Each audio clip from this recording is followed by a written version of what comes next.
Hi everybody, it's Don and I hope you're having a fantastic day. Well, recently Carnival just announced that it is cutting back its presence in Australia, going from 3 ships to 2, and from the reviews I'm reading on the ship that's leaving, and some friends of mine who are on the ship, other vloggers, I don't think Australia's gonna miss it.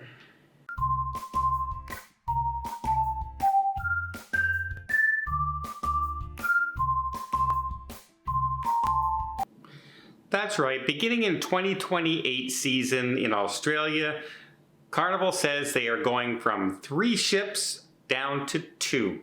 They're not the only cruise line who's been cutting back in Australia. The regulations, the strict environmental procedures they have to go through to sail out of there, the huge fees and the costs, it just has the cruise lines cutting back. It just does. But Carnival has another issue right now, and the ships that are down there, for instance, the Carnival Adventure is one of the ships in Australia, and it is one of the older ships out there, although it's had a refurbishment. Unfortunately, it is also one of the lowest reviewed and rated ships in the entire Carnival fleet. And some vloggers, you probably know them, Ben and David, very popular vloggers from Britain, decided that they were going to go on and see what this ship was like in person. Could the reviews be as bad as they thought? And when I watched their video and some of the things that they commented on and their experience and everything, it got me thinking, because I just came off the Carnival celebration just a few months ago, and I had a great time. The ship was beautiful, the food was really good, really had a great time.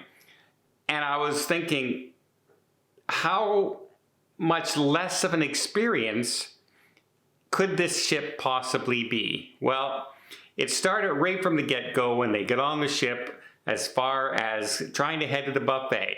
According to them, it was basically the only option to go. They couldn't go to a main dining room for lunch or anything like that. There was basically the buffet. So all thousands of people getting on the ship, waiting for their cabins to open, where do they go? The buffet. And they said it was an absolute horror show, shall we say. He said it looked god-awful. The food looked absolutely god-awful. There were people grabbing tongs everywhere. There were some people just grabbing the food with their hands. The dishes and the plates just looked a mess. Some of them looked, they said, like prison plates, like the food metal that you put in prison, you would think. They just said it was a horrible experience. And I kind of got the gist as they're going along that, you know, they are foodies. I'm a foodie myself. I know exactly what they mean. I don't mind eating in the buffet, but I don't want it to be a madhouse, and I don't want it to feel like I could catch a disease just by eating there because of the condition of the buffet and the way things are going on. They said nobody were washing their hands, nobody was monitoring anything. They were just reaching and grabbing, and it was a mess. So not a great start to the cruise. And as the cruise went on, they also commented on how their air conditioning stopped working, and they couldn't even call down to the guest services because the phones wouldn't connect to guest services. So again, another issue there. They say the ship overall looks relatively okay. It's still an older ship. They expected an older ship. Some rough around the edges, as they said. But where it really fell down was in the stateroom.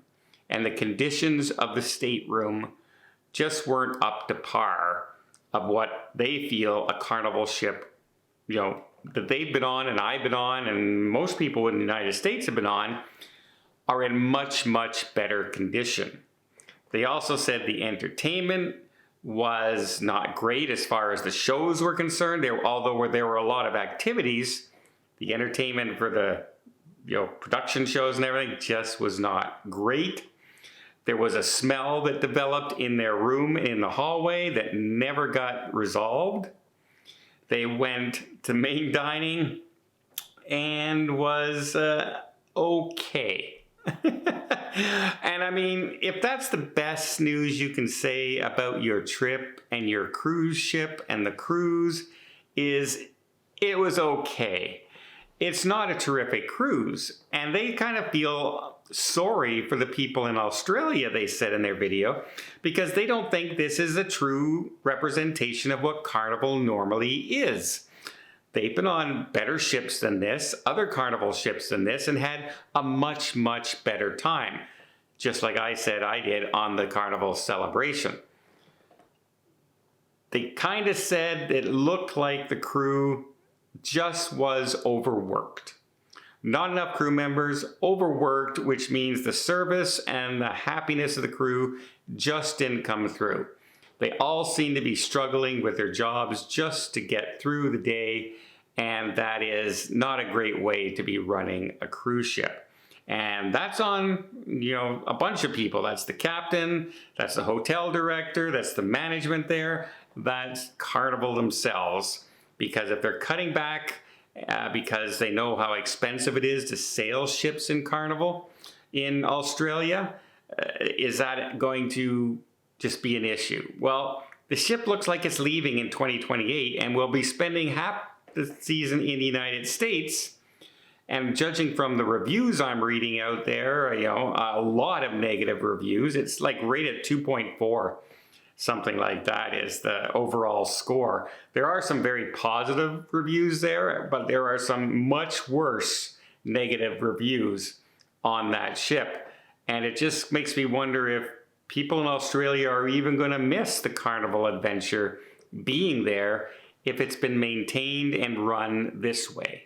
There are plenty of other cruise ships to choose from, although the cabin capacity in Australia is slowly dwindling away as more cruise lines cut back. But if Ben and David's experience is anything like the normal experience on the Carnival Encounter, it's first of all, no wonder people are reviewing it poorly, and two, it's a shame that that's your representation in Australia of an otherwise great cruise line, like a fun ship. The new ships that they have, like the Celebration, the Mardi Gras, the Jubilee, all these beautiful ships. And then the Encounter comes out, and when you sail it, and those are your only choices down there because they can't get under the bridge, etc. So they are limited in their size of cruise ships. So Australia is kind of getting the short end of the stick. But they won't have to worry about the Encounter too much longer because it's disappearing in 2028 and it's coming to the US. So I guess we're going to have to worry about it more here ourselves. Here's the question.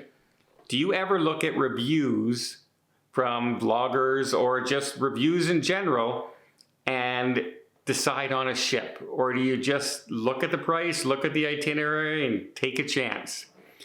I myself tend to look at the ship I'm going on, and I have a pretty darn good idea what to expect when I get there. And Ben and David said they went into this with not much expectation, and unfortunately, that seems to be exactly what they got.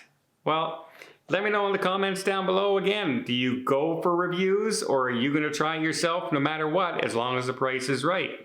Well, I hope you appreciate this video. If you did, please give it a thumbs up. To see more tips, more tricks, more travel vlogs from around the world, hit that subscribe button. Until next time, have yourself a safe and a great vacation.